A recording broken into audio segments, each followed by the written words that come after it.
bem público não é uso cabível. Bem público não está sujeito ao uso peão. Quer dizer, isso me impediu de entrar com a ação? Não. Agora, a procedência do pedido é outra conversa. É onde se analisa onde se analisa provas, argumentos, e se faz o chamado silogismo. Quem eu falo em silogismo?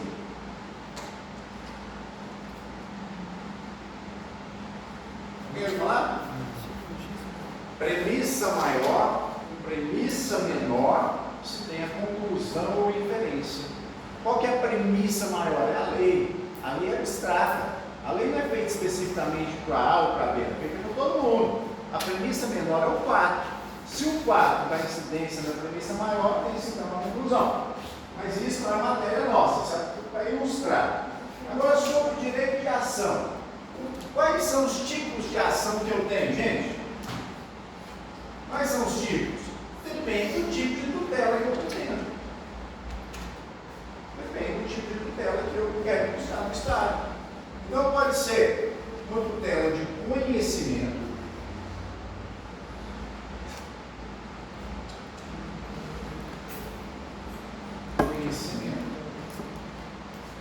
Uma tutela executiva, de execução,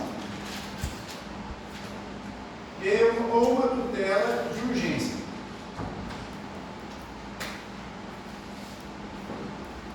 Isso é o que eu posso aprender. Lembra, senhores, que é revisão, hein, galera? Tutela de conhecimento, ela se divide em quê? Declaratória,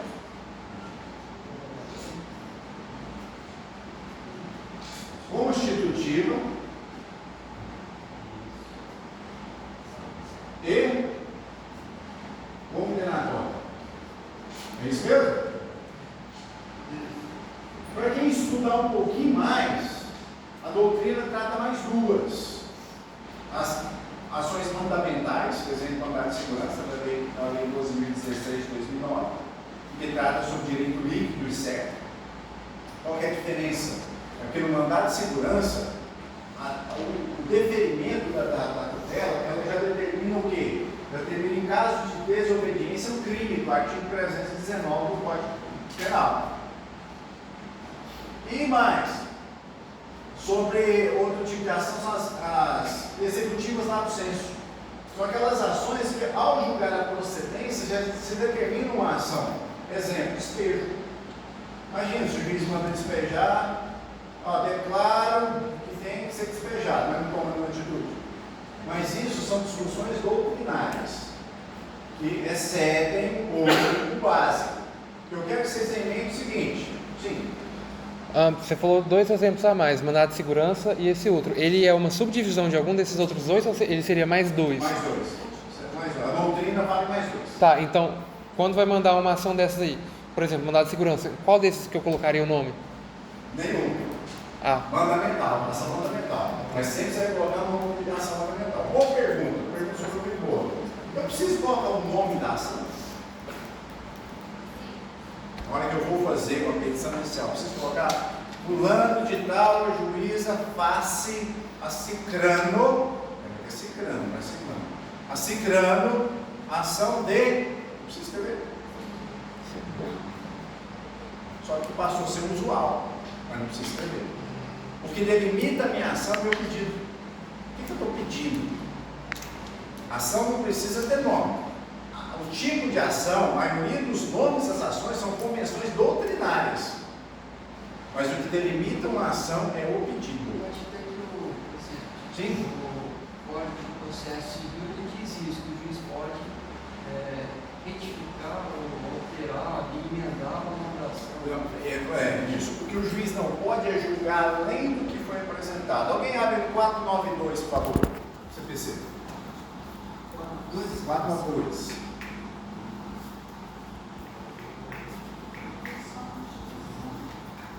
Mas só a Constituição, o que era? Oi? A Constituição vai ser muito importante para hoje. O 5º, inciso 35, 54 e 55. O inciso vem para artigo 5º. Sim. Por favor. É vedado ao juiz proferir decisão de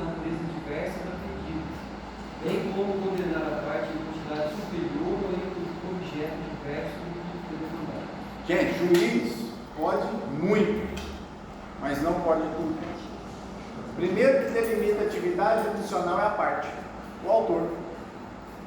Ele vai ficar vinculado ao que você pediu. O que você não pediu, ele não pode se pronunciar, porque corre o risco de ter uma sentença infrapetita se ele julgar menos do que você apresentou. Pode ser ultrapetita, além do que você apresentou, ou extrapetita, fora do que você apresentou. Então, quem delimita a atividade jurisdicional é a parte. Quem quiser anotar esse 492, escreve aí, princípio da congruência. Ó, vamos começar as colas. Princípio da congruência ou da adscrição. Da congruência ou da adstrição. Esse D mudo, adscrição. Galera, um negócio que eu estou percebendo pra caramba assim, nessas turmas, tá? A galera nova, eu de português. Gente, português é a ferramenta que vocês têm para trabalhar. Então, melhora, não é, evita errado, não é? Não, evita errado, não é. Artigo 492 do CPC. 492. Mas vamos lá. O que é a ação declaratória? É porque existe uma crise de certeza. A quem é o direito? A doutrina, galera, ela fala o seguinte, que todas as ações têm natureza declaratória, todas elas, porque afinal de contas, o juiz para condenar ele precisa declarar. Para constituir precisa declarar. Existe uma condição de declaração própria. Mas quando ele fala que ações declaratórias é puramente, estritamente declaratórias, quem pode me dar um exemplo de uma ação declaratória? Puramente. Pode ser, porque o efeito dela, porque todas as ações declaratórias, o efeito dela é ex tunc, desde que começou. Então, quando faz uma ação de união estável, ela vai retroagir os efeitos desde que essa união começou. O exemplo mais clássico de todos de ação declaratória: reconhecimento de paternidade? Investigação da paternidade. Ou seja, inclusive ela retroage a concepção da criança, da pessoa, retroage. E um detalhezinho importante: ações declaratórias não estão sujeitas à prescrição. Mas ela retroage só se não mistura com penal, pelo amor do sangue do cordeiro. Esquece penal, esquece. Aqui é um nível hard. Aqui agora vocês estão entrando e pegando faixa roxa agora. Jiu-jitsu. Esquece penal, pelo amor de Deus, não confunda um pouquinho de macarrão com porrão de biquinho. Só quiser perguntar? Fala que uma ação de naturalização também não seria declaratória. Sim, porque sendo naturalizado desde o início. Né? Não, a de naturalização ela é constitutiva. Por quê? Vou explicar agora. Qual outro tipo de ação tem aqui? Falei da declaratória. Efeito ex tunc, imprescritível. Titinho explicou. Constitutiva. A constitutiva, a crise está em uma relação jurídica. Uma relação. Então, o exemplo que você deu aí da naturalização, o cidadão vai passar a ser naturalizado a partir do trânsito em julgado da decisão. Ele não é brasileiro desde que ele nasceu. Ele passou desde a idade em que ele entrou no processo. Constituiu o nome. Exatamente. Tá? Mas um exemplo claro de ação constitutiva. Você falou do reconhecimento da união estável, né? Da dissolução da união estável constitutiva. Que passa a ser desconstituída a partir da decisão judicial transitada em julgado. Ela gera efeito ex nunc, dali para frente. Dali para frente. Ok? Tem prescrição na ação constitutiva? Pergunta do milhão. Lá do Luciano Huck, lá do Queual. O que vocês acham? Eu acho que não. Talvez não, sei lá.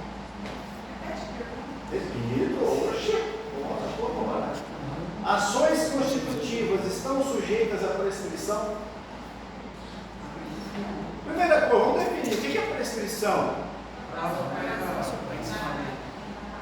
Perda de um direito da ação. Perda do direito de ação. Não perdi o direito não subsiste. Mas eu só não posso provocá-lo ante o Poder Judiciário. Isso é prescrição. A pergunta é, eu falei para vocês, as ações declaratórias são imprescritíveis. Imprescritíveis. As ações constitutivas são ou não são prescritíveis? Eu acho que é prescritivo. Eu acho que não. Quem acha que sim? Quem acha que sim? Quem acha que sim? Quem acha que não? Quem acha que não? Quem não acha nada, não sabe o que está fazendo aqui? Gente, ações constitutivas, só existe prescrição se houver condenação. A ação constitutiva não está sujeita à prescrição, ela está sujeita a um outro fenômeno do direito civil chamado decadência. Gente, eu vou falar, olha que eu sou burro, que chega dói. Eu demorei a entender isso, não foi pouco não. A prescrição está ligada à condenação. Vai gerar condenação? Sim, prescrição. Você que é meio apaixonado no direito penal, você vai no artigo 109, fala das prescrições em abstrato. Mas no nosso caso aqui, tem a prescrição do 206 do Código Civil, que fala, ó, prescreve 1 ano, reclamar seguro, em 3 anos, responsabilidade civil, extracontratual. Então, lá tem no 206 tem. Mas quando é constituir, gente, eu tenho prazo para desconstituir uma escritura pública, você que trabalha em cartório. Uma escritura pública está declarando uma situação. Por exemplo, uma ação, uma compra e venda de um imóvel. Eu tenho um prazo para questionar. E você concorda se eu questionar, mas anulá-la. Ela não fica nula, não é dali para frente. Lembra que a anulação é diferente de inexistência. A nulidade, ela vai gerar dali para frente. Eu tenho prazo para arguir uma escritura pública, para que ela seja anulada? Sim. Se eu não me engano, dá uma olhada no artigo 178 do Código Civil. Alguém abre lá, por favor. Código Civil. Sim. Casamento é constitutivo. Não, mas não é reclamação para cá. Quando pode alugar um casamento? Aí sim. Mas não é questão de prescritivo. Estou reconhecendo a nulidade que é por isso que tem um estado muito resistente. E quem anula casamento, inclusive, é a única situação que você volta no estado de solteiro. Sim, sim. Mas se eu não me engano, você até caiu no novo código agora que entrou no novo Senado. Jô? 4 anos de prazo de decadência para retirar-se da arrumação do negócio jurídico contrário. Não precisa colocar, não. Só vou mostrar para vocês que é 4 anos o prazo para alegar decadência. Qual que é a diferença da decadência para a prescrição? Decadência é a perda do direito. Não posso mais reclamar, não posso mais questionar. A prescrição é a perda do direito de ação.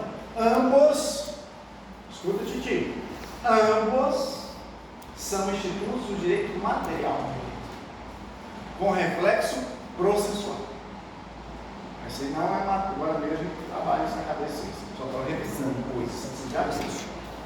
Galera, vamos lá, então, ação de conhecimento vai ser declaratória, constitutiva ou condenatória. Então, tem prescrição na condenatória? Tem. Sim, sim, claro que tem. Eu vou entrar com uma ação de indenização por acidente de trânsito. O que vocês estão vendo de direito civil? Direito das coisas, responsabilidade Família. civil? Direito de família. Família? É. Então vocês já viram direito, responsabilidade civil? Já dolo, quando tem nexo causal, dano, fato. Já. Isso em penal? E me falar que vocês não sabem de tudo, sim. Isso em penal? Não, no civil. Ah, tá. No civil. Isso vocês dominam isso aí que é um absurdo. Então vamos lá. Lá no direito civil, gente. O cidadão veio bater, aquele exemplo que eu dei, ele lançou o sinal, bateu o carro, viu aqueles eternos, da bagunça, teve que entrar com a ação. Eu tenho prazo para entrar com essa ação? Sim. Qual que é o prazo? 3 anos. Conforme a interpretação do STJ, o voto magistral da ministra Fátima Nancino Vick. 3 anos da interpretação do artigo 206, se não me engano, parágrafo 3º do Código Civil. Porque é a chamada culpa aquiliana. Quem sabe o que é culpa aquiliana? Muito bem, gente, não precisa brigar para responder. A culpa aquiliana é aquela que não existe contrato. É a culpa que qualquer um pode ter no dia a dia. São coisas naturais da vida em sociedade. Então, suponhamos que, falei do acidente do carro, alguém pega e divulga algo seu na internet, por exemplo. Você pode reclamar civilmente além da parte penal? Pode. E essa reclamação civil também, ela é tutelada pelo direito. É tutelada. O que mais que nós precisamos ver? Agora, quando a culpa é contratual, prazo é 10 anos, né? Quando é extracontratual é 3, quando é contratual é 10. Mas isso aí também foi decidido nesse mesmo voto do STJ lá no município de muito massa. Se quiser, quando tiver curiosidade, poder depois estudar, vai encontrar lá. Tutela de execução, está falando de conhecimento. O conhecimento não tem direito acertado, tem dúvidas sobre o direito. Por isso o juiz vem, ele vai declarar, ou vai constituir, ou condenar conforme de acordo com o que eu pedi. Tranquilo? Uhum. Se você parar para pensar nas ações de conhecimento, parte-se dos fatos para o direito. Esse direito é esse, decisão. É o famoso narra-me facto dabo tirius, e dá o fato que eu tive o direito. Por isso eu falei para vocês que ações não precisam ter nome. E o que delimita a atividade jurisdicional é o pedidor. Então vamos lá. Na execução, quando a tutela é de execução, o direito já está acertado. Alguém já tem o direito. Via de regra é chamado de credor. Tanto é que a máquina judiciária ela é movida em favor de uma parte. No processo de conhecimento, não, tem que haver uma parcialidade total. Já no processo de execução, não. Eu quero que se cumpra algo que já está determinado. Que pode ser uma decisão judicial ou pode ser um título executivo extrajudicial. Mas eu já parto para a satisfação do direito. É onde tem penhora, onde tem as trentes, né, os treintes, a obrigação de fazer, não fazer, dar ou não dar. Então, por aí. E tem a tutela de urgência. Essa tutela de urgência eles já viram também, estudaram muito, está lá no artigo 300 do CPC. Mas quem quiser estudar mais, está lá do qual 297 até o 311. Olha lá. Ela é chamada de tutela não exauriente. Por que não exauriente? Porque eu não encerro o processo. Eu vou conceder algo enquanto se discute o processo. Ou eu vou dar uma cautela, que é uma cautela não é o pedido principal, mas eu vou fazer, por exemplo, uma ação de uso campeão, eu entro, a jurisdição contra o uso campeão e peço a averbação da matrícula do imóvel. É o meu pedido principal que fica essa notação resta a vida na matrícula? Não, eu quero a propriedade do bem. Mas por que eu peço essa cautela na ação de uso campeão? Para que o imóvel não seja alienado. Ou caso seja alienado, que é vendido, a pessoa vai comprar ciente que ele está com problema. E depois não vai poder alegar boa fé. Então, isso é uma medida cautelar. Ela é diferente da tutela antecipada. A tutela antecipada, eu quero o pedido principal enquanto eu discuto o processo. Por exemplo, alimentos. Pensão alimentícia. Eu entro com a ação, pede o juiz uma tutela antecipada para arbitrar os alimentos, enquanto discute o processo que se torna definitivos. Só que a questão dos alimentos, por quê? Tem a urgência e tem a mutabilidade do direito. O cidadão come enquanto o processo anda. Ele tem custos, ele tem gastos, por isso tem a chamada tutela antecipada. Então, ambas são tutelas de urgência, só que uma é cautelar e a outra é antecipada. Mas é coisa também, volta a falar, é revisão. Vocês já viram isso. Compartilhe desse pressuposto. Beleza. Então, tá aí a ação. Quais são os elementos de uma ação, gente? Calma. Um por vez. Quais são os elementos da ação? Hã? Não, petição. Alguém falou petição? Quem foi? Petição é a materialização do direito de ação. É a parte material. É o papel, é o que você pega. Antigamente era papel, não era nem papel, não. Mas é o que você vê. Vamos lá, é o que você vê. Então, a petição inicial nada mais é do que a materialização do direito de ação. Oi? Partes, causa de pedido. Mas como é que chama isso? Tem dois elementos. Elementos da ação, ó. Ixi, esse pincelzinho. Autor e Ó, réu. elementos subjetivos. Partes. Hã? E elementos objetivos. Certo? Gente, no direito processual, no direito material, tudo que você ouviu falar da palavra subjetivo refere-se a pessoas, partes, gente. Então, os elementos subjetivos de uma ação são as partes. Gente, parte é quem tem interesse no processo, é autor e réu. Não confundam parte com sujeito processual. Sujeito processual tem sujeito processual parcial, que são as partes, e os imparciais, é o juiz, o Ministério Público, como os réis, os servidores, os serventuários da justiça. Esses não podem ter interesse. Então não confundam partes com sujeitos processuais. Sujeitos processuais é gênero. Partes é espécie. Eu sei que vocês devem dominar teologia, tanto é que vocês estão dando direito. Mas lembra lá, reino, família, lembra lá? Então, reficofage, lembra aquela dicasinha? Classe, ordem. Então, mais ou menos aqui no direito, para você entender, os elementos subjetivos da ação aqui, que são as partes, é o sujeito processual, mas é parcial. Quais são os elementos objetivos da ação? São dois. Causa de pedido e o Pedido. pedido. Causa de pedido e pedido. Vocês vão encontrar, eu sei que vocês têm cara de ser estudiosos.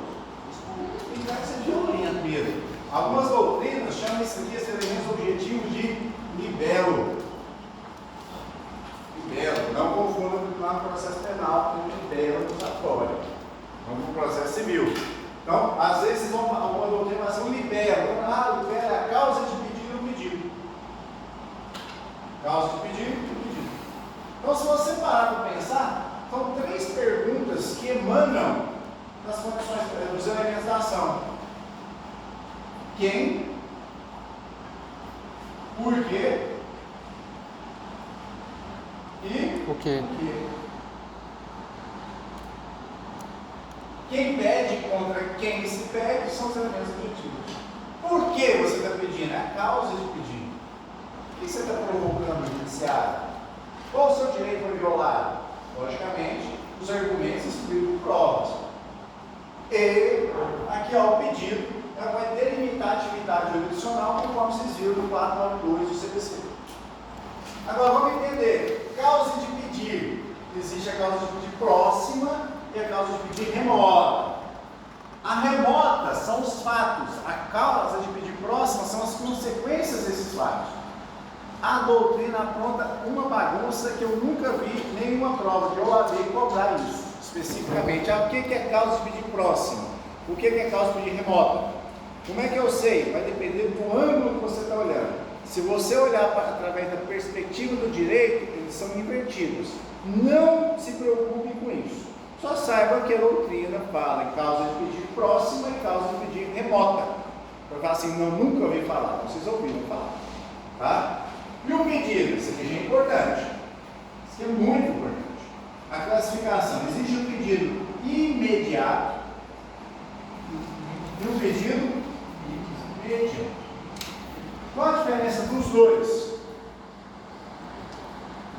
O imediato seria uma tutela de urgência, por exemplo. É um dos tipos. Tá. É algo que você quer agora. E Isso. E o imediato seria no final do processo. Essa imediatidade refere-se à distância entre pessoas. Quem que eu peço primeiro no processo? Eu peço para o juiz. Quando eu falo pedido imediato, o que eu quero que o juiz faça? Eu quero que ele declare? Eu quero que ele condene? Eu quero que ele constitua a nova relação jurídica? Então, o pedido imediato é o núcleo da ação que eu estou entrando. Agora, o mediado é o que é o complemento desse núcleo. Quero que o juiz condene, tá ligado? Faz sentido? O réu ao pagamento de um dano moral. Esse complemento, que é o dano moral, ele está disciplinado no Código Civil ou no Código de Processo Civil? No Código Civil. Civil. Código Civil é direito material ou é direito processual? Material. Material. Então, o pedido imediato ele tem natureza processual. Já o pedido imediato tem natureza material. Ok? Tranquilo? Quer que eu repita? Eu repito. Quem quer? Aí, muito bem. O pedido imediato é o pedido que eu faço para o juiz. E ele é delimitado pela natureza da ação. Quero que o juiz condene, constitua, declare, o que eu quero que ele faça. E ele tem natureza imediata, ele tem natureza processual. Já o pedido imediato é o que eu quero que o réu faça. Que a parte contrária faça. Então ele tem natureza material.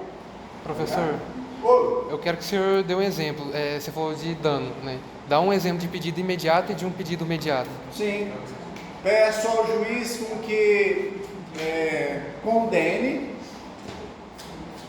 o João ao pagamento de uma multa contratual de 10 mil reais. Isso seria o imediato ou imediato? Quando eu condene é imediato. O imediato é o pagamento da multa, porque está lá no direito material. Então, gente, para nunca sair da ideia de vocês, da cabeça de vocês. Pedido imediato é pedido que eu faço para o juiz. Imediato é o pedido que eu faço para o juiz fazer com que o réu cumpra. Imediato, natureza processual. Imediato, natureza material. Ok? De boa? Vamos lá. Agora, vindo do direito de ação.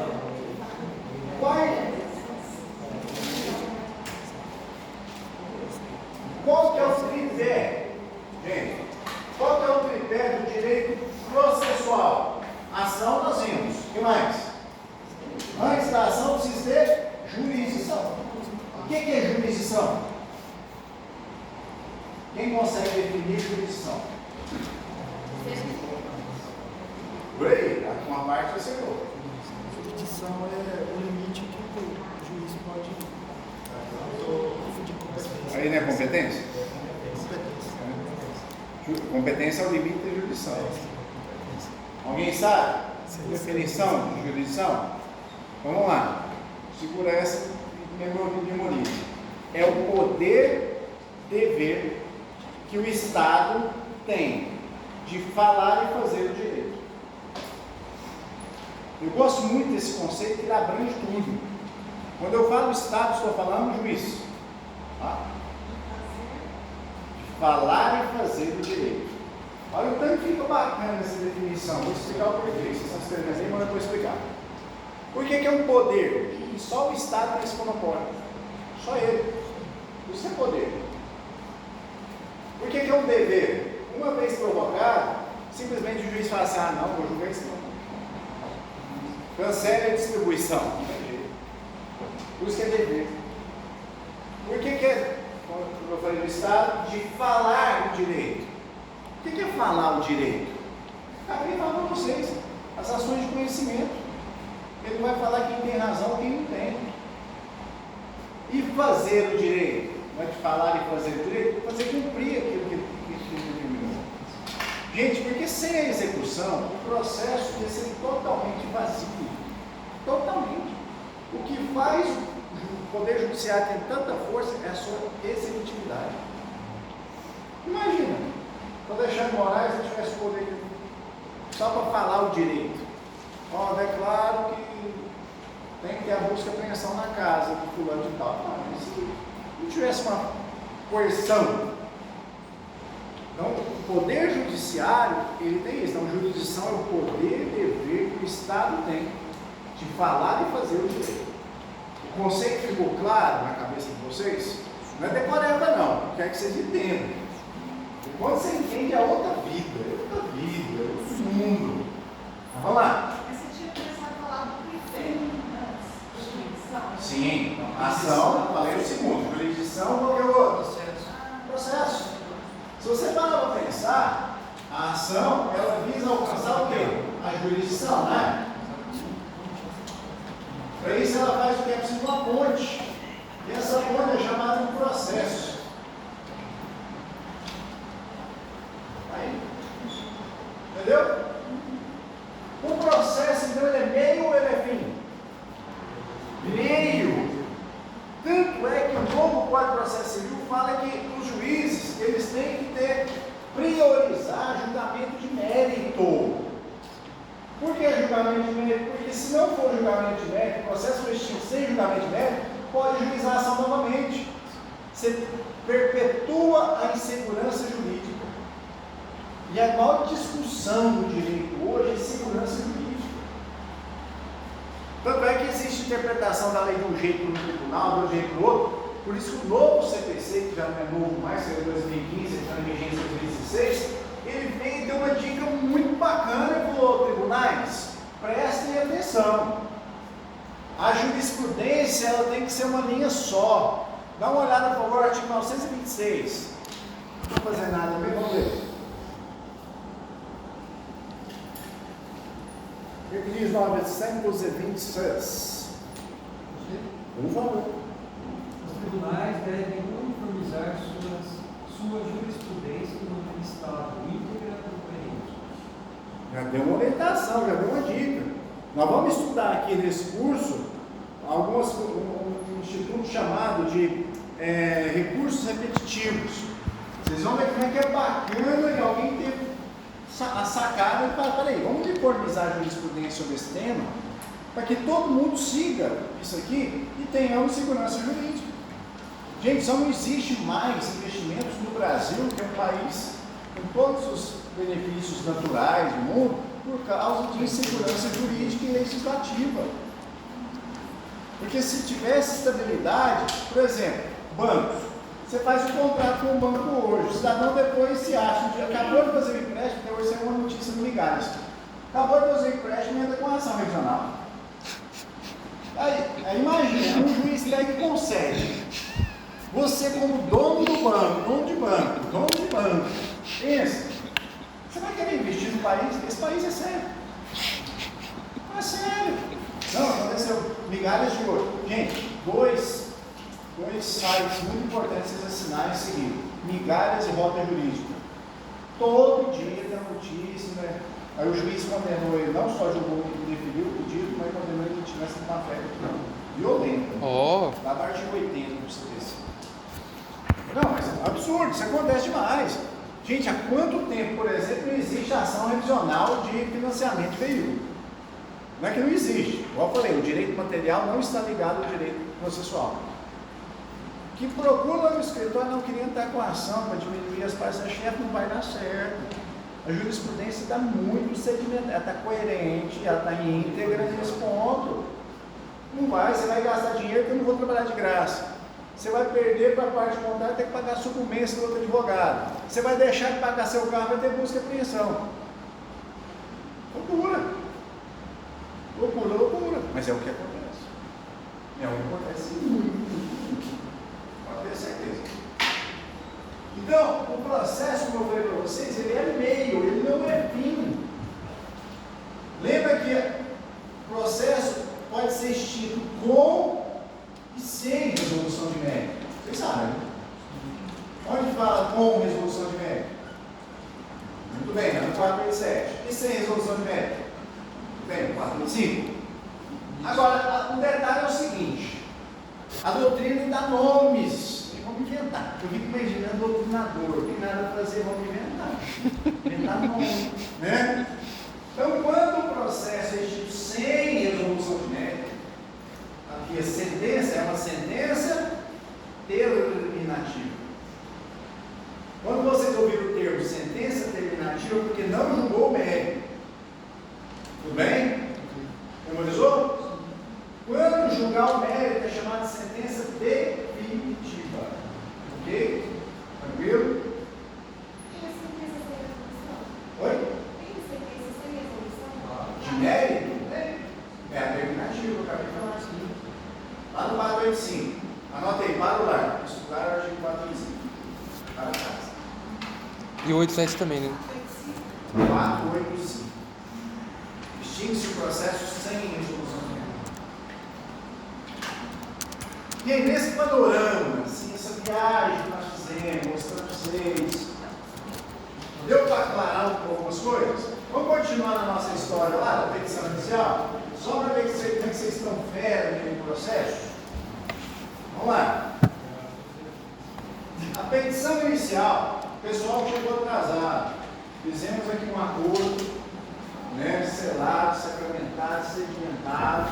Não teremos intervalos. E vocês saibam sair mais cedo. Quem quiser beber uma aguinha e tal, pode ir de boa, igual os coleguinhas quiser, vai botar na aula, vai. Se quiser ficar aqui, não importa não. Agora, só para explicar que nós fizemos esse acordo. Então, nossa aula é indireta. Então, a petição inicial. Protocolei a petição inicial, gente. Protocolei. A petição inicial, eu posso escrever qualquer coisa? Não. 319. Lá estão os requisitos da petição inicial. Tem que ter o juízo a quem é dirigida, que muitos profissionais entendem como juiz. Agora, o excelentíssimo senhor doutor juiz da primeira vara civil da comarca de Morrinhos. Não, certo? Ao juízo da vara civil de Morrinhos. Mudou isso aí. Quando eu vou fazer um recurso, é à presidência do Tribunal de Justiça de Goiás, ou à presidência do Superior Tribunal de Justiça. Então, esse negocinho. Está ali. Então, a petição inicial está no 319, as condições. Aí, beleza. Pode ser, quais são as situações que o juiz pode se deparar aqui, via de regra? Ou ele pode despachar e mandar citar, ou ele pode indeferir a petição inicial. Ele indeferir a petição inicial, gente, o negócio está feio, muito feio. Está no 330. A petição inicial será indeferida, pegar os casos, quando não tiver pedido. Aí falei, e não falou o que queria. Justificou? Nada. Então, não funciona. Então, ele pode indeferir, ele pode mandar citar, ou ele pode mandar emendar. Isso aqui mudou na época. Antigamente o juiz falava o seguinte: emende-se a petição inicial, aí ela na parte autora ficava perdida. Mas eu vou emendar o quê? O que aconteceu? Por que eu estou errado aqui? Aí o que o novo CPC estabeleceu? Olha, você vai mandar emendar mostrando o que precisa ser emendado. Isso foi a morte para o judiciário. E as quase morreu de raiva, peso, toda a força. Aí o advogado aprende. Hã? Aí o advogado aprende fácil. Exatamente. Mas não é por nada não. Do outro lado do balcão, recebemos petições que elogiam os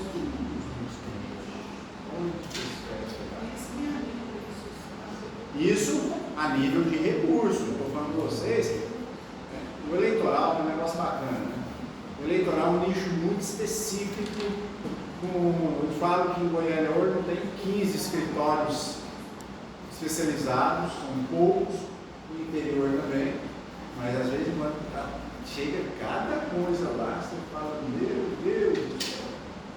Aí às vezes você manda até menor recurso, pelo menos tenta extrair alguma coisa.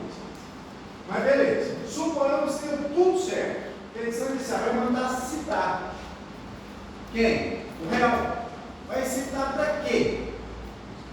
Fazer defesa. Artigo 334. Artigo 334. Por favor.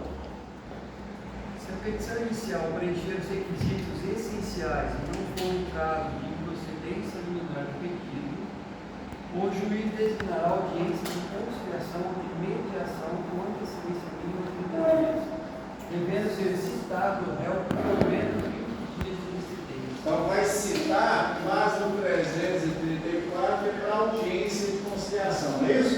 Isso.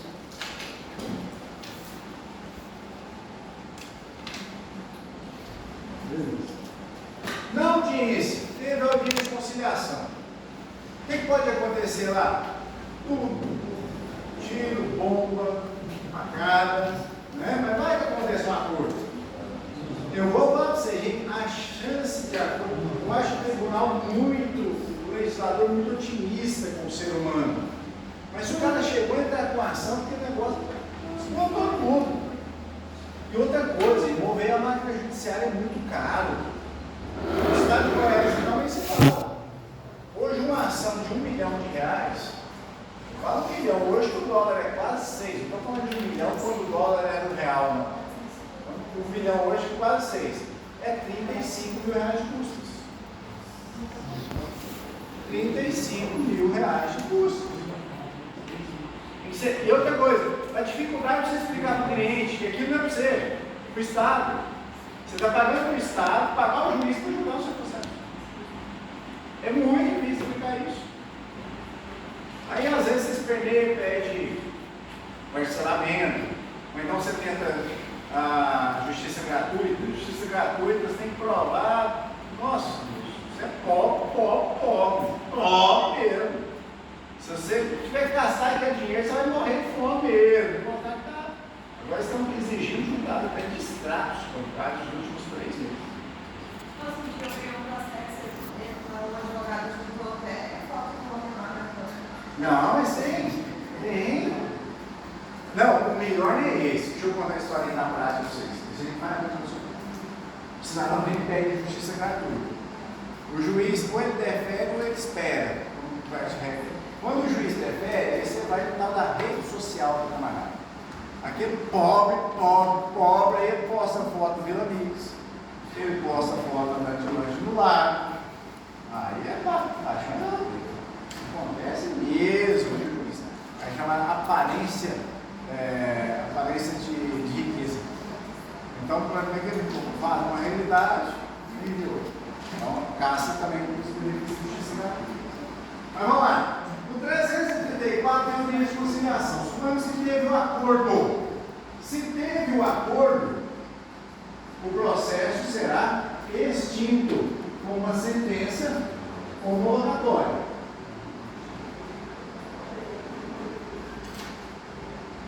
Sentença homologatória. Essa sentença é com ou sem resolução de mérito? Com. Artigo 487, inciso 3º, a linha B. Extingue o processo com resolução. Então, houve acordo. Se não houver acordo, meu povo, o que vai acontecer?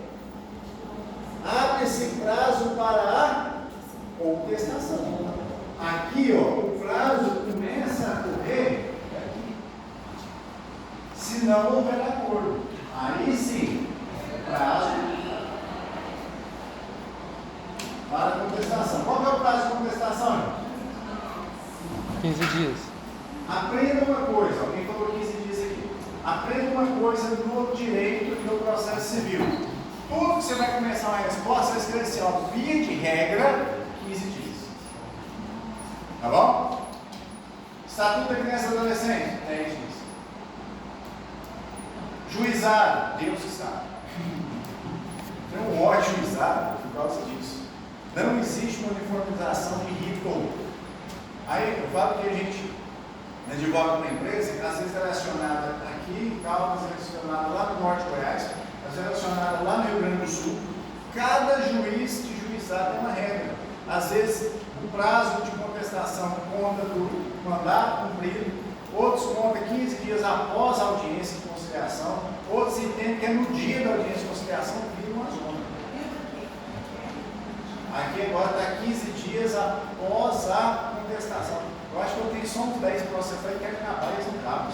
Nossa, eu acho que agora, se eu não me engano, com essa nova composição aqui, eu acho que é 15 dias após a audiência de conciliação. Beleza, prazo para contestar. O que acontece nesse prazo para contestar? A contestação. Ele é.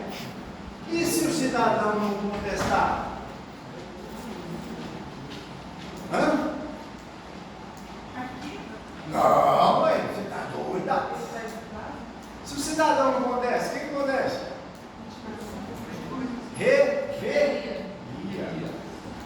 Revelia. Agora vem a pergunta clássica que 99,9% dos alunos erram. E pior, erram convictos, achando que estão certos. O que é revelia, meu povo?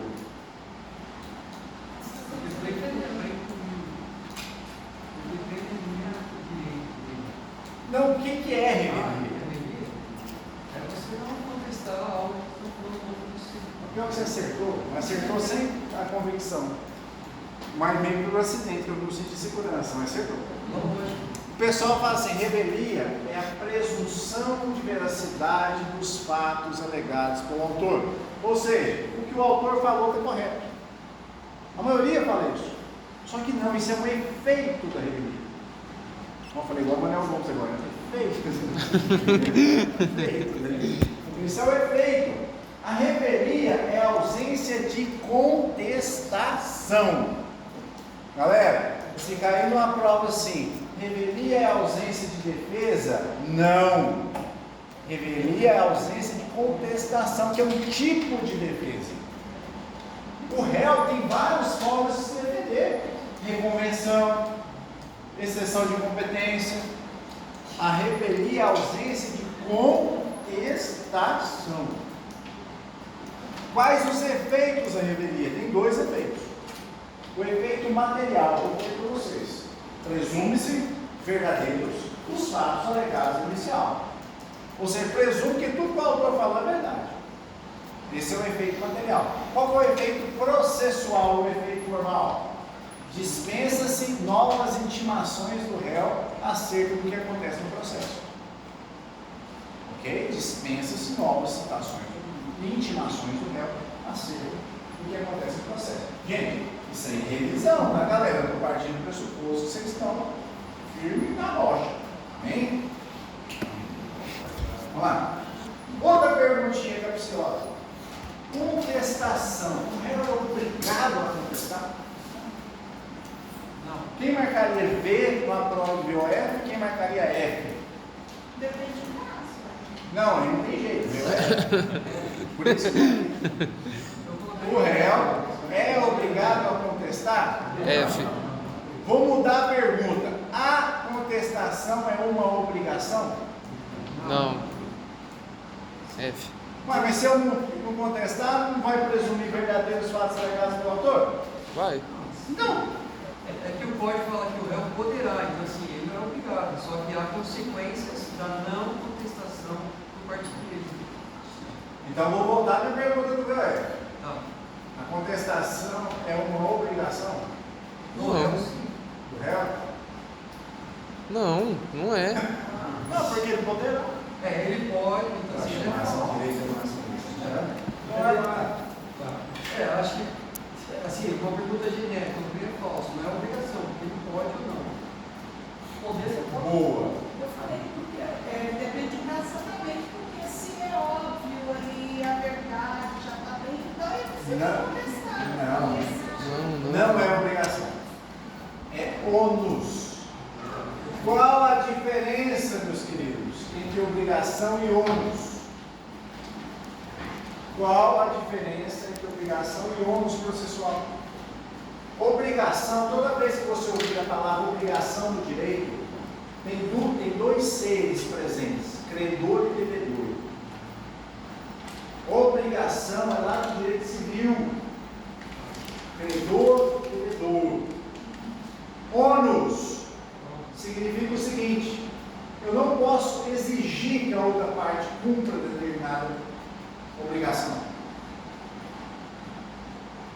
Contudo, eu arco com as consequências da minha inércia. Eu arco com as consequências da minha inércia. Quais são as consequências? Exatamente, eu não sou obrigado. Você não é obrigado a contestar, você não é obrigado a recorrer. Mas arque com as consequências da sua inércia. Já na obrigação, não. O credor, ele pode, de certa forma, requerer a obrigação com que o réu cumpra determinada coisa, o devedor. Diferente. Então, a perguntinha do VOF, contestação não é obrigação, é ônus. Ônus. Ok. Beleza. Suponhamos que não contestou revelia, né? Revelia. Agora vamos dar continuidade. Chega aqui na contestação. O que eu tenho que alegar em contestação? O que eu devo alegar? A outra parte está errada. Você está certo, você faz sua defesa. Quem já ouviu falar do princípio da eventualidade? Não vai chamar todo mundo. Princípio da eventualidade. Abra o artigo 336. 336 do CPC. Sim, por favor.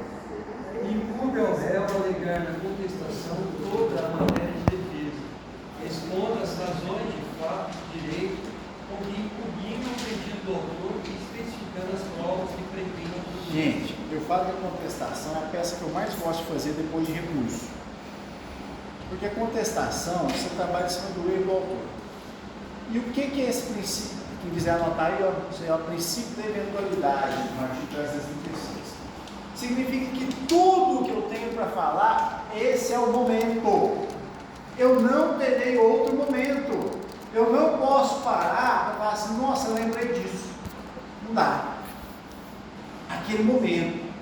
Ainda que as matérias sejam incompatíveis, ou até contraditórias. Mas meu momento é aquele. Alguém vai perguntar assim, como contraditório, querido professor? Eu vou responder, querido aluno. Suponha que você fala, olha, eu entro com a execução não, para o cumprimento de um contrato de compra e venda. Não, a confissão de dívida, eu entro com a ação de conhecimento, porque ela prescreveu, suponhamos, a execução. Eu entro com a ação de conhecimento. Na minha defesa, eu posso alegar, juiz, eu não devo. Primeira tese. Segundo, se o senhor reconhecer que eu devo, essa dívida está prescrita. Se o senhor entender que eu devo, que essa dívida está prescrita, eu já novei ela, e quer novar ela, eu já parcelei ela. Se o senhor não entender nem isso, nem aquilo, ela, que outra coisa que eu posso alegar aqui, que poderia ser até contraditório, uma ação dessa natureza. O réu é parte legítima para cobrar, quem tinha que cobrar é outra pessoa. Então parece que é muito contraditório, muito doido. Mas sempre esses argumentos, o momento é esse. E mais, esse princípio da eventualidade, ele anda muito junto de um outro princípio, que é o princípio da impugnação especificada. Rapaz, eu achei minha letra. Jesus é misericórdia. Eu estou vendo. Impugnação o quê? Princípio da impugnação especificada. Princípio da impugnação especificada. O que isso quer dizer? O que eu não impugnar não vai precisar produzir prova. É o chamado incontroverso, ponto incontroverso. Exemplo. Acidente de trânsito. Eu narro que no dia tal, andando pela via GO, que é 139, 139, quilômetro 20, próximo ao Marzagão, foi ultrapassar a carreta, de repente, em faixa contínua, aliás, em faixa pontilhada, vem o outro carro, faixa contínua, em alta velocidade e tal, narro isso. Se formos da defesa, a parte contrária fala assim, não, realmente nesse dia corresponde, não fala nada do dia, não fala nada se for ultrapassar a carga, tudo isso aí, se eu não impugnar, o juiz não precisa determinar a produção de provas, porque é incontroverso. E outro exemplo, suponhamos que na inicial eu tenha pedido A, pedido B, pedido C. Dano material, dano moral e dano estético. Eu impugnei o dano material, impugnei o dano moral, impugnei o dano estético. Se o juiz reconhecer que tem nexo de causalidade, ele já vai condenar o dano estético, afinal de contas, não teria urgência. Tem de haver impugnação específica para cada ponto da inicial. Cada ponto da inicial. Isso acontece muito, vamos lá para o direito do trabalho. O justiça do trabalho é muito técnico. Então, por exemplo, você tem que um funcionário alega que você pede 40 mil de dano moral. Mas não precisa nem ser dano no justiça do trabalho, vai ser aqui. Pede 40 mil de dano moral porque você chamou a atenção dele na frente de outros colegas de trabalho de forma discriminatória. Aí, se você impugna o fato de que, olha, eu não chamei a atenção de forma discriminatória, exerci o meu poder de direção que a CLT me confere, fiz o que tinha que fazer apenas com o poder diretivo. Você impugnou o fato, mas você não falou nada sobre o valor que ele pediu. Se o juiz reconhecer que realmente o fato, o dano aconteceu, o juiz vai ter que condenar em 40 mil, porque você não impugnou. Então, toda impugnação especificada, você fala, juiz, primeiro, não aconteceu desse jeito. Segundo, caso o senhor entenda que isso aconteceu, o valor é exorbitante, não corresponde à realidade de nenhuma das partes, não tem reprimenda pedagógica, isso que na verdade é um enriquecimento ilícito da parte. Pronto, você se resguardou. Então, todos os pontos você tem que fazer uma impugnação especificada. O que você não impugnar é tido como controvérsia. Ok? Vamos lá, depois da contestação, o que acontece? Chamada impugnação, a contestação. Posso contar para vocês um erro que a maioria do judiciário, a maioria do judiciário pratica, porque isso aqui faz por ato ordinatório. O que é ato ordinatório? Eu tenho ato ordinatório, é ato praticado por delegação. Via de regra, o ato civil do juiz, mas o juiz delega. Delega para o escrivão, delega para o escrevente e delega para o estagiário. Né? Assim funciona. Ato ordinatório. Na hora que é apresentada a contestação, o próprio estagiário vai lá e coloca assim, ouça-se a parte autora acerca da contestação apresentada. Mas é necessário acontecer isso, essa impugnação, ser intimado para essa impugnação, tem que ser somente quando houver preliminar em contestação ou quando for matéria de defesa indireta de mérito. Lá, não entendi nada, não tinha escrito. Olha o artigo 337 do CPC. Por favor. Incumbe ao réu antes de discutir o mérito legal. Aí vem, não precisa ler todos, não. São matérias preliminares. Gente, preliminar é que vem antes do principal. É ou não é? Então tem aí, fala sobre incompetência, fala sobre sensibilidade de citação, vem várias coisinhas que são tratadas aí. Nesse ponto, a venda de incompetência, se o réu alegar uma dessas, obrigatoriamente eu tenho que ouvir o autor. Ou quando houver defesa indireta de mérito. O que é uma defesa indireta de mérito? Vamos entender isso e nós vamos brincar para outra coisa. Vamos lá. A Giovana. Eu entro com uma ação contra a Giovana. Falo, Giovana me deve 10 mil reais de um serviço que ela não prestou. Beleza. Quando a Giovana se defende, ela tem duas formas de falar. Ela assim, olha, eu não devo. Isso é chamado de defesa direta. Defesa direta. Ela simplesmente negou os fatos. Quando a defesa é direta, meu povo, tudo bem, da prova é do autor. Quando a defesa direta, após a contestação, não preciso, tecnicamente sendo correto, não preciso ouvir o autor. Porque ela só levou os fatos. Agora, suponhamos que eu entre com essa matéria. Na defesa ela fala assim, olha, eu devia, mas eu paguei. Olha que diferença dos dois casos. Primeiro fato, ela não falou que pagou, só que primeiro falou que não deve. Agora, quando ela falou que devia, ela chamou para ela reconheceu a dívida, mas alegou um fato distintivo da dívida, que é o pagamento. O que aconteceu com o ônus da prova nessa hora? Quando é defesa indireta, aí sim tem que ouvir o autor. Entenderam a diferença? Mas aí nesse caso ela falando de não é minha dívida, não devo, mas devia, mas paguei. Não, se ela assinar minha dívida, a defesa de mérito direta. Ela simplesmente pegou os fatos. Não devo, ponto. Vamos à prova. Agora, eu falei, a Giovana simplesmente chega e fala assim, olha, eu devia, mas eu te paguei. Prova de pagamento do direito civil é o recibo. Uma coisa da prova. Entendeu? Beleza? Aqui? Então só tem que ouvir impugnação, contestação, se houver preliminares ou defesa indireta de mérito. Depois disso aqui, o que vai acontecer? Eu sou apaixonado nesse artigo.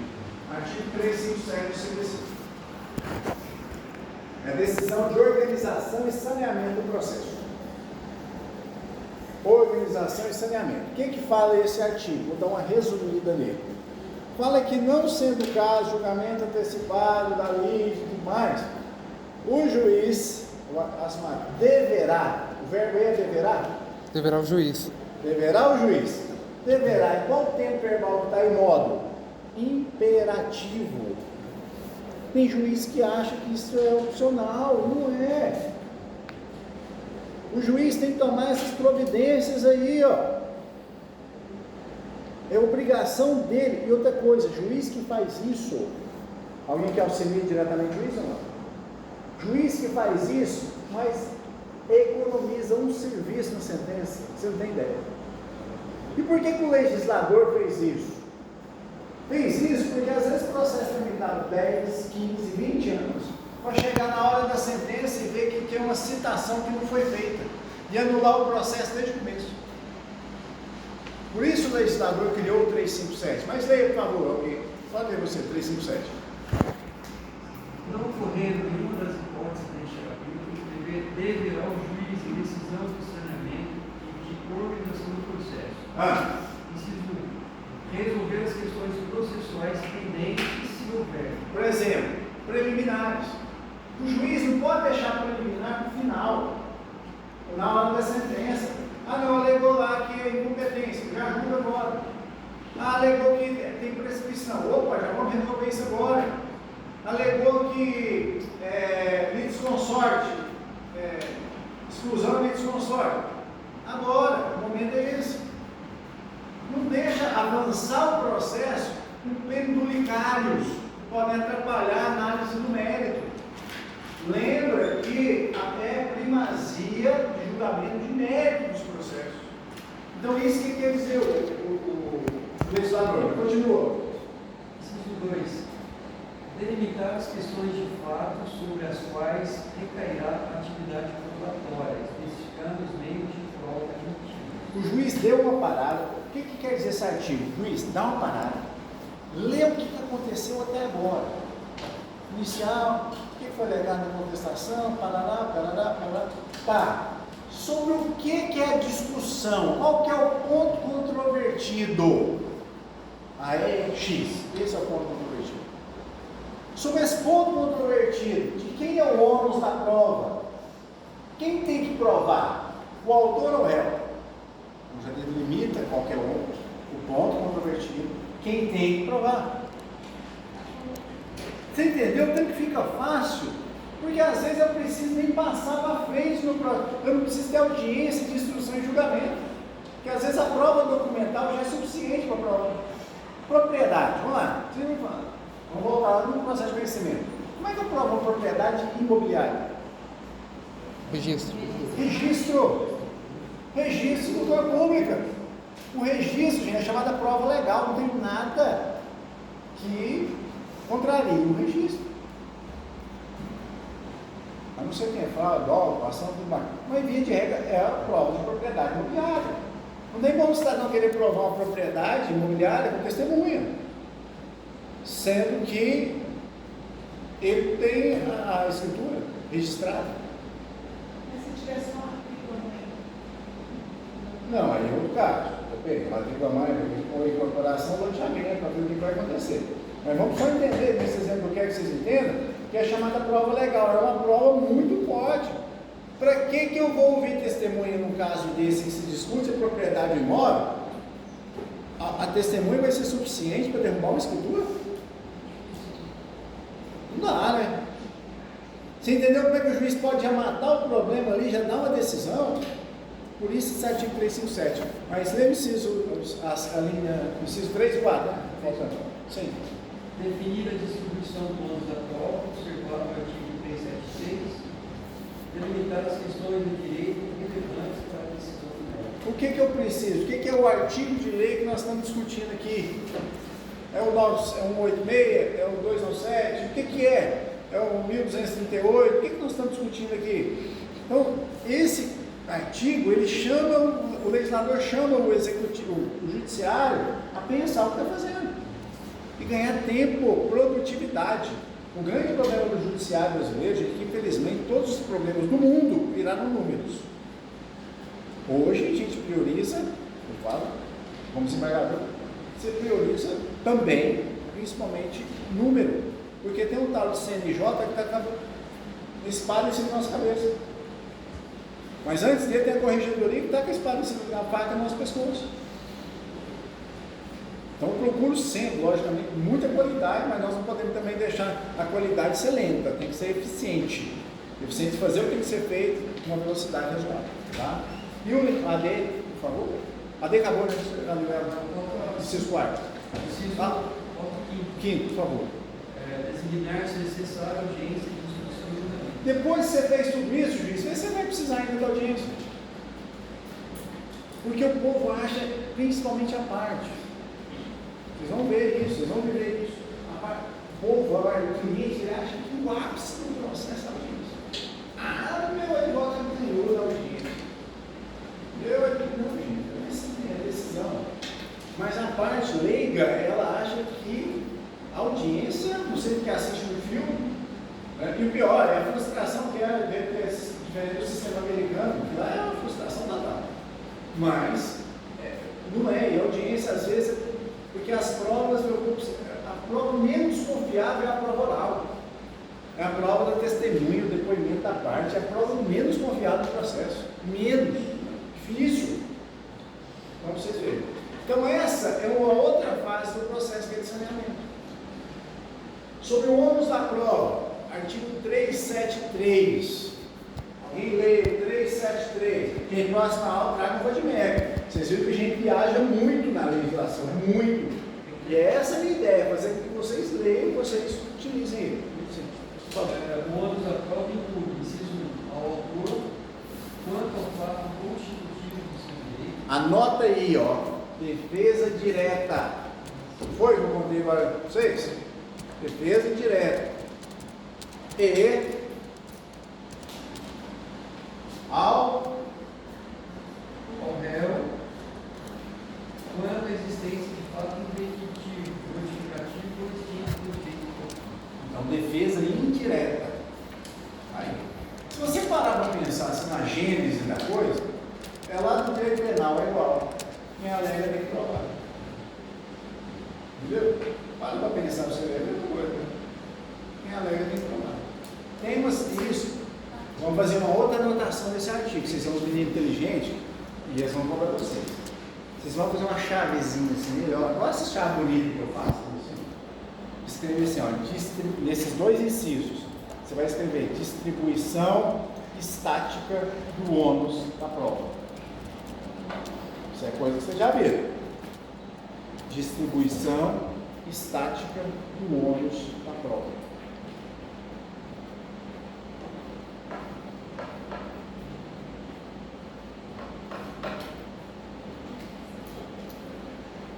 Por que distribuição estática?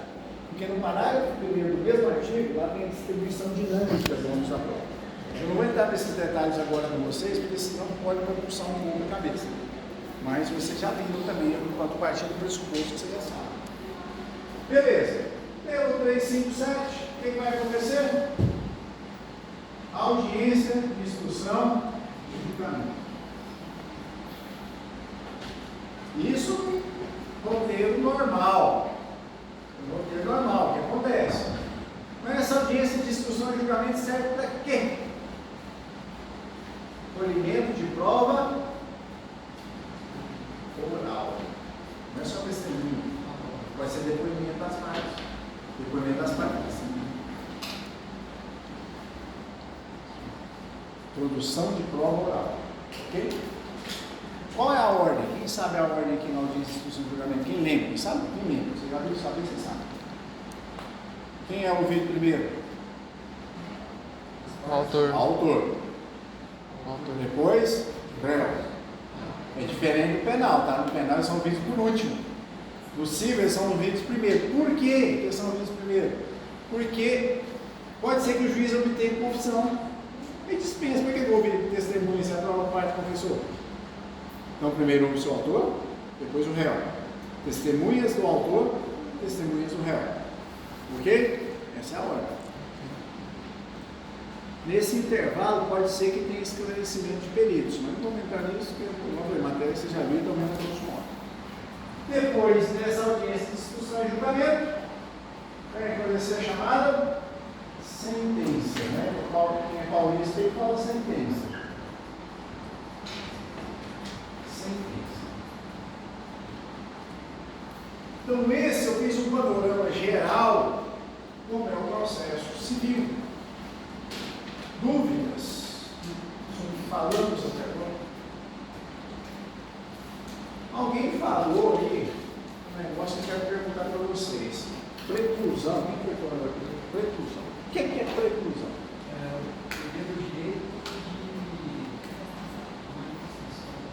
Direito de manifestação? Quem concorda com ele? Vamos mudar a palavra direito por oportunidade? A perda de uma oportunidade processual. Isso é preclusão. Eu achei que alguém ia falar assim, é perda do prazo. Achei que alguém ia falar. Alguém coçou para falar. Eu senti isso aqui. Não. Perda de uma oportunidade processual. E existe, gente, 3 tipos de preclusão. 3. Quais são? Quais são? Vixe, já? Quem vai estar com vocês pensa aquele dia, nas passagens. O que é a preclusão? Quais são os tipos de preclusão? Essa é um tipo. O pincel. Ela tem compaixão com o outro.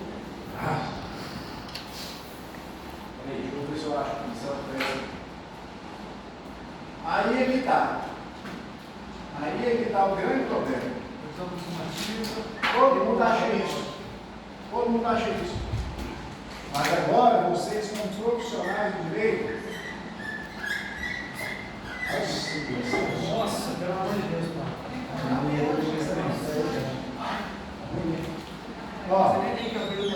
Você nem tem menos. Você está de outra luz. A preclusão tem. Isso que você me respondeu é a temporal. O que é preclusão temporal? Perda de um prazo. Perda de um prazo. Eu tenho 15 dias para contestar. Eu contesto no 16º dia, no 20º, ou não contesto.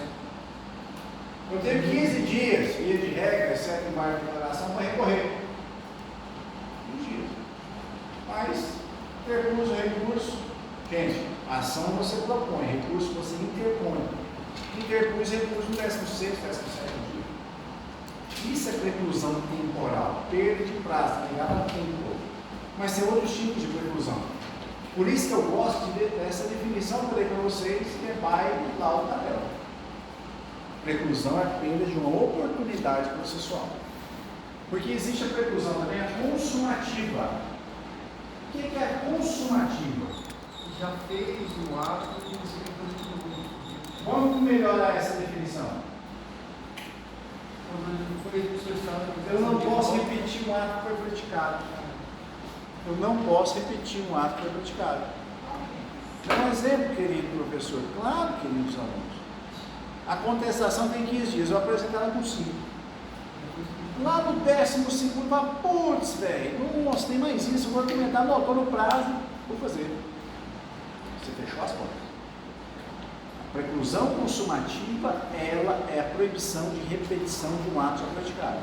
E ela não é só para as partes. O juiz está sujeito à preclusão consumativa. E quando o juiz faz isso? Por quê? Ele repete? Aí é sujeito a recurso. Ou correção parcial, dependendo do caso, até representação do CNJ na corregedoria. Quer ver um exemplo? Claro que o juiz está sujeito. Artigo 494 do CPC. 494. Por favor. Publicando a sentença, o juiz só poderá alterá-la. 1. Para corrigir por ofício o requerimento da parte, exatidões materiais e edital. Inciso 2, depende de embarque de comunicação. O juiz publicou a sentença, depende, não mudei de ideia. Quero decidir mais isso aqui, eu quero colocar mais isso aqui. Quer ver outro exemplo que acontece demais? Que o juiz não pode, tutela antecipada. O juiz concedeu uma liminar. Concedeu. A liminar, o processo não está tramitando ainda. Vem que o juiz dá a doida e fala assim, hoje eu estou com a vontade de revogar aquela liminar. Ele pode fazer isso? Vocês estão vendo quando eu falei no início, o juiz pode muito, mas ele não pode tudo?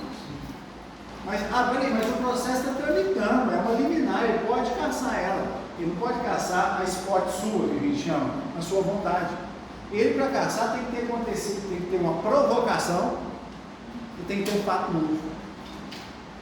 Se não tiver essas duas coisas, precluiu para o juiz.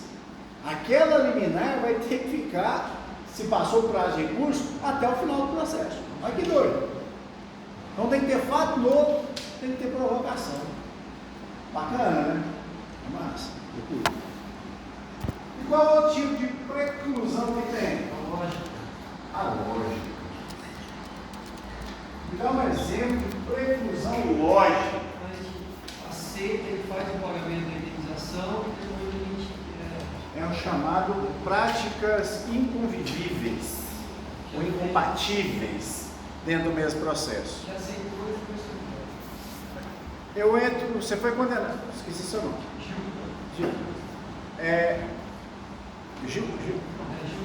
Gilberto. O Gilberto foi condenado a me pagar 10 mil reais. Na hora que saiu a sentença, ficou revoltado, doido, esse juiz não presta, um vagabundo, foi comprado. Vou recorrer da decisão, mas ele paga que me paga e recorre.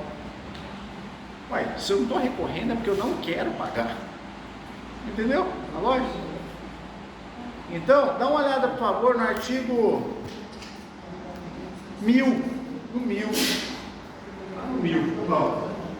Ele fala bem dessa preclusão lógica. Por favor. a parte que aceitar expressa ou tacitamente a decisão não Então, despejo.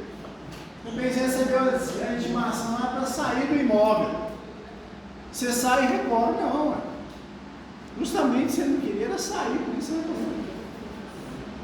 Entendeu? Reintegração de posse. Você está recebendo um mandato de reintegração, você sai e recorre. Não, recorre enquanto está no prazo, lá você recorre. Chega o raio. Porque senão ela cai no 1000. Esses dias aconteceu um caso muito interessante. Artigo 357.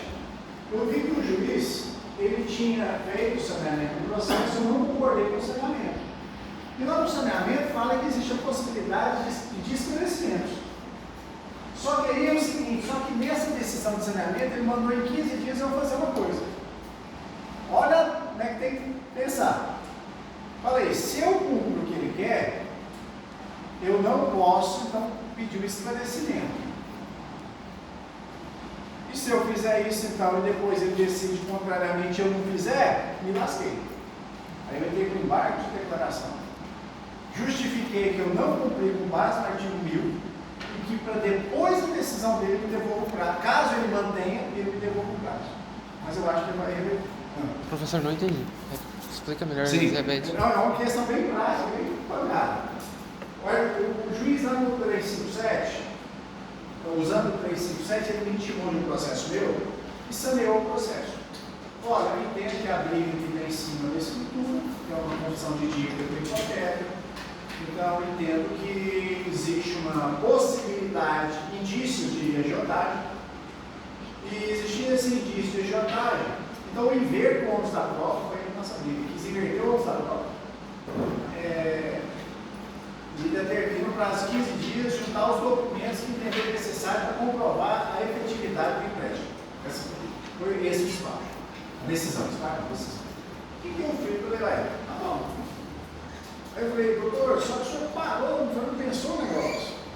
É baseado em escritura pública. A escritura pública, ela tem prazo para ser contestada de 4 anos. A escritura é de 2017. 2017, até executar, ninguém falou nada. Na hora que executou, não, ela é nula, vai quer dizer que se não executasse, ela é valia. Então eu argumentei isso. Aí peraí, agora a forma de você argumentar isso. Aí é que vem. Por quê? Se eu cumpro a decisão dele, estou aceitando. Eu não posso recorrer. Se eu peço só esclarecimento, conforme o 357 fala, ele não tem o efeito de interromper o prazo para outro recurso, que seria um agravo. Aí o que eu fiz? Entrei com embargo de declaração, pedindo o aclaramento da decisão. Nesse embargo de declaração, eu justifico que eu não cumpri por causa do artigo 1000, que o Gil acabou de ler, porque fala que aquele que aceitar tácita ou expressamente a decisão não pode recorrer, não estaria aceitando. Então, justifico ele com base no artigo 1000 e falo que caso o embargo de declaração não seja rejeitado, seja devolvido o prazo para a diligência determinada. Então, assim, gente, entenda uma coisa, eu vou falar para vocês: processo é um jogo. É um jogo. E ganha quem joga melhor. Para você jogar melhor, você tem que entender o quê? As regras do jogo. Aí que está o problema. Tem muito civilista, tem muito penalista, tem muito trabalhista, tem poucos advogados que são processualistas. E às vezes o cara tem o direito material e perde por atecnicidade do profissional que foi contratado, ou por atecnicidade do próprio juiz. Acontece muito. Não existe santos e demônios nesse jogo. Então você tem que entender as regras do jogo. Às vezes uma regrinha que você não sabe, você engole bolas, perde o processo. Você perde um direito que estava ali, ó, escancarado, comprovado. Dá um exemplo para vocês. Quando você chegou para mim semana passada lá no meu livro. Aqui uma coisa, vai ter muito caso prático, tanto como advogado como desembargador. Um cidadão que procura direito eleitoral, procurou lá um advogado que queria despachar comigo. Vamos falar. Aí o que aconteceu? Ele teve, não sei se alguém que entende eleitoral, ele defende o cidadão que foi candidato em 2020. Em 2020, pandemia, as eleições foram 15 de novembro, lembra? Toda aquela maneira. E as contas dele, o juiz julgou como não prestadas. Existem contas eleitorais não prestadas, reprovadas ou aprovadas e aprovadas com ressalvas. Essas 4 possibilidades. As não prestadas te impedem de ter quitação eleitoral. Com isso, você não pode ser candidato durante os próximos 4 anos. Olha que doido. Aí, O juiz reconheceu como não prestadas as contas dele porque ele não juntou a procuração do advogado. Só isso. Era só ele ter juntado. Ele não tinha advogado na prestação de contas. O que a resolução fala? Fala, ó, se não tiver advogado, manda intimar via aplicativo de mensagem, independente de confirmação de leitura. Independente de confirmação de leitura. Ele foi intimado, o cartório lá do Norte-Oeste. O cartório pegou e notificou ele. Falou, ó, você tem o prazo, 72 horas, para juntar uma procuração de advogado. Ele não soube contar o prazo, achou que era igual da justiça comum, resumo, perdeu o prazo. E juntou a procuração fora do prazo. E juntou.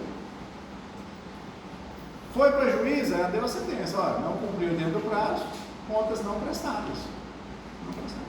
Beleza, lindo. Só que não aconteceu só com ele, aconteceu com várias pessoas nessa cidade, uma cidade bem pequena no norte. Aconteceu com várias pessoas isso. Só que a maioria foi e juntou, até mesmo fora do prazo. Juntou. Só a juíza deu sentença, todo mundo, né? Contas não prestadas, não prestadas, não prestadas. Alguns recorreram dentro do prazo. Subiu para o TRE. O TRE entende, tem a jurisprudência consolidada, que enquanto está nas vias ordinárias, você juntou o documento, está valendo. Esse cidadão não recorreu dentro do prazo. Transitou em julgado. O que é transitar em julgado, gente? Não pode recorrer. Não cabe recurso. Não cabe recurso. Aí ele veio e inovou. Ele entrou com uma ação que nós vamos estudar sobre sociedade recursal, com uma querela nulidade. O que é uma querela? Ele alegou que é uma nulidade transrescisória. É um erro tão grave no processo que não tem como convalidá-lo. Ele fala que é nulidade da citação, porque a citação não podia ter sido feita por WhatsApp. Peraí, nulidade, vocês já devem ter visto também no processo civil, nulidade tem que ser acompanhada de prejuízo. Eu tenho que mostrar que além da nulidade, causou prejuízo. O cara pega, mês depois do prazo, junta os documentos. Então quer dizer que a citação, ela atingiu a finalidade. Atingiu. Ele é que não foi dirigido. E ele entrou também com uma revisional, para desconstituir a coisa julgada. Revisional, no direito civil, você usa revisional para prestações de trato continuado. Qual o exemplo? Pensão alimentícia. Você entra com revisional. Mudou o poder econômico de uma das partes, do alimentante, do alimentado, ou então um contrato com a Caixa Econômica de financiamento, de repente subiu demais, às vezes você pode questionar. Então isso cabe uma revisional, é de trato continuado. Aí está usando esses dois expedientes, e o pior, ele usou nas peças jurisprudência, mostrando que pessoas da mesma cidade, da mesma cidade, na mesma situação, candidatos a vereadores, igualzinha a situação dele, tiveram a situação revertida. Só que é igual, ele despachou comigo e falou, doutor, não estou julgando ainda, mas o senhor viu onde está essa jurisprudência? Não, nos recursos. Falei, não, o senhor entendeu. Quer dizer, foi feito o questionamento certo, mas pela via certa, que é o recurso. E o pior, esse cara que ele foi lá representando como advogado, foi eleito. Foi eleito vereador da cidade dele. O que vai acontecer? Nós vamos julgar. Não sei o que vai acontecer, né? Mas tudo indica que não está muito favorável. Se for na quitação eleitoral, vai perder alguma data. Isso tudo eu estou explicando para vocês porque um exemplo prático recente, mostrando que o cara tem o direito é dele. Mas o advogado e o próprio juiz, quando o juiz julgou como não prestadas as contas, mas ambos acabaram engolindo bola, literalmente engolindo bola, porque não conheciam das regras do jogo. Então, o processo, gente, é regra do jogo. E eu costumo falar, processo é assunto para maiores de 18 anos. Aqui, deu nem tempo a gente entrar na nossa matéria, fiz só uma breve revisão que suspeito que vocês saibam. E não vai dar tempo, conforme combinado, eu sempre cumpro esses combinados. Se existir alguma dúvida, se tiver, graças a Deus, a minha intenção é essa. O meu projeto aqui é causar desconforto em vocês. Desconforto de que? Pô, tem que estudar. O nível de aula é esse. É esse. Ah, mas eu trabalho no horário. Ah, mas eu faço isso. Gente, você escolheu fazer o curso de direito. Não foi a faculdade que você entrou aqui sabendo o que precisava ser feito. Entenderam o recado? Então, revisem. Vamos usar sempre essa forma de ensino, que eu acho que funciona, pelo menos há 23 anos funciona. E se eu conseguir causar desconforto em vocês, onde vocês falam, não, tem que realmente estudar essa matéria, fico feliz. Vou só fazer a chamada rapidão, só para me familiarizar com vossas excelências. Vocês têm alguma dúvida?